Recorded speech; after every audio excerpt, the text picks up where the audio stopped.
நாங்க first time வந்தப்பயே ma'am எங்ககிட்ட பேசினத வச்சு எங்களுக்கு ஒரு நல்ல கான்ஃபிடன்ட் கிடைச்சது. ஏன்னா, இதுக்கு முன்னாடி நாங்க ஒரு சில ஹாஸ்பிட்டல்ஸ்லாம் போயிருக்கோம். அங்க வந்து இந்த அடினோமயோசிஸ் பத்தி ரொம்ப கிளியரா சொல்லவும் இல்ல. எங்களுக்கு ஒரு கான்ஃபிடன்ட்டும் கிடைக்கல. அவங்க ஒரு சிலர்லாம் பயந்தாங்க அந்த சர்ஜரிக்கு. ஆனா, இங்க மேம் வந்த உடனே ஃபர்ஸ்ட் டைமே அத கரெக்ட்டா டயக்னாஸ் பண்ணி எங்களுக்கு சொல்லிட்டாங்க.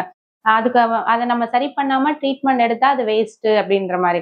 அதனால நாங்க ட்ரீட்மெண்ட் இங்கேயே கன்டின்யூ பண்ணலாம் அப்படின்னு முடிவு பண்ணோம். மெயினா எங்களுக்கு அத ஃபர்ஸ்ட் டைமே அந்த கான்ஃபிடென்ட் கிடைச்சுச்சு. அதனால அடுத்தடுத்து வரும்போதும், ஒவ்வொரு டைமுமே இங்க வந்தப்பவே எங்களுக்கு ஒரு பாசிட்டிவ் வைப் கிடைச்சுச்சு. எல்லா விஷயத்துலயுமே இங்க இருக்க எல்லா ஸ்டாஃப்பும் சரி, இங்க இருக்க எல்லார் கூடயுமே பேசும்போது எங்களுக்கு சிஸ்டர்ஸா இருக்கட்டும், நாங்க இங்க ஸ்டே பண்ணப்போ இருக்கட்டும், எல்லார்கிட்டயுமே எங்களுக்கு ஒரு பாசிட்டிவ் வைப்ரேஷன் கிடைச்சது. ஸோ அதனால எங்களுக்கு எல்லாமே சக்சஸ்ஃபுல்லா வந்துருச்சு. அதுவும் இன்னும் சொல்லப்போனா, ஃபர்ஸ்ட் அட்டெம்ப்ட்லயே எங்களுக்கு கிடைச்சது காட் கிரேஸ் தான். மேடம பார்த்துட்டு விசிட் பண்ணதுக்கப்புறம், ஃபர்ஸ்ட்டு டயக்னைஸ் பண்ணிட்டு, என்னோட ஒய்ஃப்க்கு வந்து அடினோமயோசிஸ் இருக்கிற மாரி இருக்கு அப்படின்ற மாரி சொல்லியிருந்தாங்க. ஸோ அதுக்கான சர்ஜரி வந்து டிலே பண்ணாம ஃபர்ஸ்ட்டு வந்து நம்ம சர்ஜரி பண்ணிட்டு ஃபர்தரா ட்ரீட்மெண்ட்டு ஸ்டார்ட் பண்ணலாம் அப்படின்ற மாரி சொல்லியிருந்தாங்க. ஃபர்ஸ்ட் டைம் வந்து நாங்க மேம் மீட் பண்ணப்போ, மத்த ஹாஸ்பிட்டல்ஸ்ல வந்து நாங்க டாக்டர்ஸ் மீட் பண்ணோம் இல்லையா? அதுவும் இங்க நாங்க மேம் மீட் பண்ணதுக்கும் நெறையாவே டிஃபரன்ஸ் இருந்துச்சு.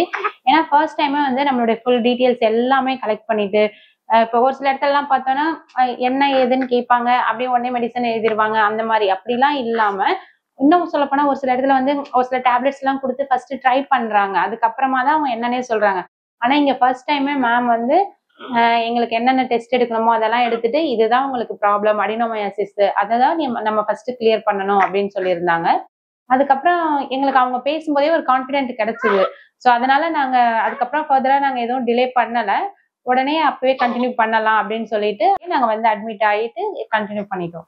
எங்களுக்கு மேரேஜ் ஆகி கிட்டத்தட்ட ஒரு 7 இயர்ஸ் ஆகி எங்களுக்கு குழந்தை இல்ல. ஸோ அந்த 7 இயர்ஸ்ல ஒரு 5 இயர்ஸ் கிட்ட நாங்க அங்க இருந்த ஒரு முக்கியமான ஹாஸ்பிட்டல்ஸ்ல எல்லா ஹாஸ்பிட்டல்ஸுமே கொஞ்சம் பார்த்துட்டு இருந்தோம். ஆனா, அங்க எங்களுக்கு ஒண்ணும் அந்த அளவுக்கு எதுவும் சக்சஸ் ஆவல. ஸோ அதுக்கப்புறம் நாங்க ஃபைனலா இங்க வந்துட்டு, மேம்ட்ட பேசினதுக்கப்புறம் எங்களுக்கு ஒரு கான்ஃபிடென்ட் கிடைச்சுது. ஸோ இங்க பண்ணலாம் நம்ம கரெக்ட்டா இருக்கும் அப்படின்ற மாரி எங்களுக்கு தோணுச்சு. ஸோ அதனால ஃபர்ஸ்ட் விசிட்லயே அவங்க சொன்னதுக்கப்புறம், நாங்க அடினோமயோசிஸ் சர்ஜரிக்கு நாங்க 2 பேரும் அக்செப்ட் பண்ணிட்டு, ஸோ நெக்ஸ்ட்டு 2, 3 டேஸ்லயே அட்மிஷன் ஆகி சர்ஜரி வந்து பண்ணாங்க. அப்புறம் பண்ணிட்டு, அப்புறம் ஃபர்தரா ஒரு 6 மந்த் நாங்க ரெஸ்ட்ல இருக்க சொல்லிட்டு, மெடிசன்ஸ் அந்த மாரிலாம் குடுத்து, டாக்டர் வந்து எங்களுக்கு சஜெஸ்ட் பண்ணி நாங்க ட்ரை பண்ணோம். பட் ஆனா அதுக்கப்புறம் எங்களுடைய அ இது வந்து செட் ஆகல. ஆல்ரெடி உங்களுக்கு ஏஜ் ஆயிட்டிருக்கு. ஸோ இதுக்கப்புறம் நீங்க வெயிட் பண்ண வேணாம். அதனால நமக்கு வந்து ஐவிஎஃப் ட்ரை பண்ணலாம் அப்படின்ற மாரி சொன்னாங்க. நாங்க இதுக்கு முன்னாடி ஐவிஎஃப் வேற எங்கேயும் ட்ரை பண்ணல. ஃபர்ஸ்ட் டைம் இங்க வந்து மேம் சொன்னதுக்கப்புறம், மேம் மேல இருந்த கான்ஃபிடன்ஸால, சரி ஓகே நம்ம ட்ரை பண்ணலாம் அப்படின்னு சொல்லிட்டு, ஃபர்ஸ்ட் டைம் இங்க மேம் சொன்னத வச்சு நாங்க ஐவிஎஃப் கோ த்ரூ பண்ணோம்.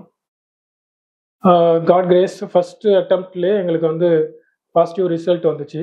இப்போ எங்களுக்கு வந்து சக்சஸ்ஃபுல்லா ட்வின் பேபி, பாய் பேபிஸ் வந்து இப்போ எங்களுக்கு வந்து இந்த ஹாஸ்பிட்டல்ல பொறந்திருக்காங்க.